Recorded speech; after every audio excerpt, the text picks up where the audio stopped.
I'm a chef at Curly's Vegetarian Lunch. It's on 14th Street in Manhattan. I am a student. 17 years I've lived in the city. I'm a sales manager, so I go out to lunch quite a bit.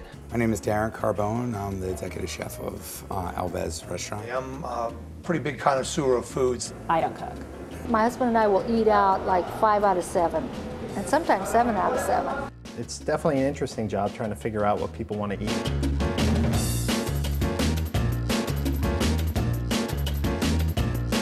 Customers always want something new, but not in large doses. I'm willing to be adventurous. I will try basically anything. But I still need my old favorites. People's taste in food is changing constantly. People get bored. Eating the same thing over and over again. I definitely get bored. What it makes it boring is it has no flavor at all. One note isn't going to get them to come back. You got to Sock them with flavor. There needs to be elements, layers. Color is very important. I like my stuff to be juicy. Full flavored with a richness. But I do like a little bit of spice. Spice it up a little. You have to start spicing it up. Color, flavor, spice. I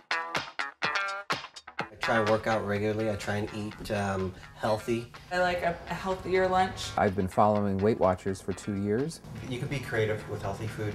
It's also very easy to fall into the bland trap. So that's frustrating. If I can get good flavor in spices and not with all the fattening stuff to get it, I love that.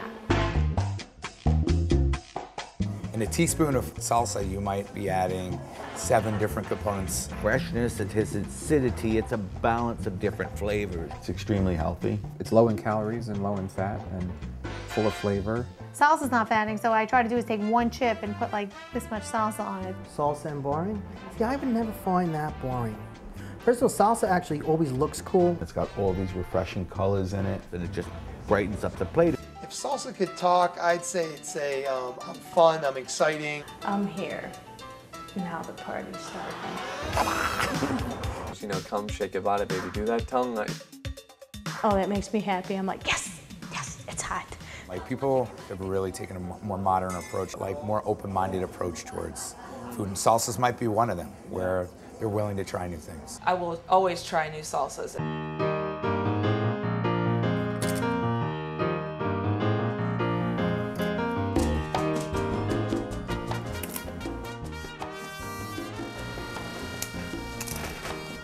Tastes fresh.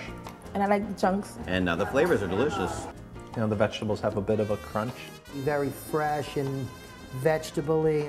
Ooh, I like that. It's got a pop to it. And there's a complexity to the flavor. This doesn't taste like there's any preservatives, like it was homemade. I think you could utilize this as a flavor, as an enhancement. You can use it as a base to cook proteins in. Hill of lime can go beautifully with these flat iron steaks that I'm talking about. Or even you could do salmon with it. Oh, I put it on salad. Rice. Salsa verde is my favorite, and I put that on everything. Pico de gallo is great with eggs. Might even be a great topper on all the sandwiches. Brush it onto something. Inside of a hamburger as a flavor explosion or balance. They just go really good with beers. Well, why, yes, it can. I'll use a canned salsa if it's better than what I can make. The advantages are time, consistency. If you're going to a place on a weekly basis, you want to be able to see that they're consistent. And that is the challenge of a chain. Consistency, consistency, consistency. I could probably run a whole kitchen with one other guy with things like this.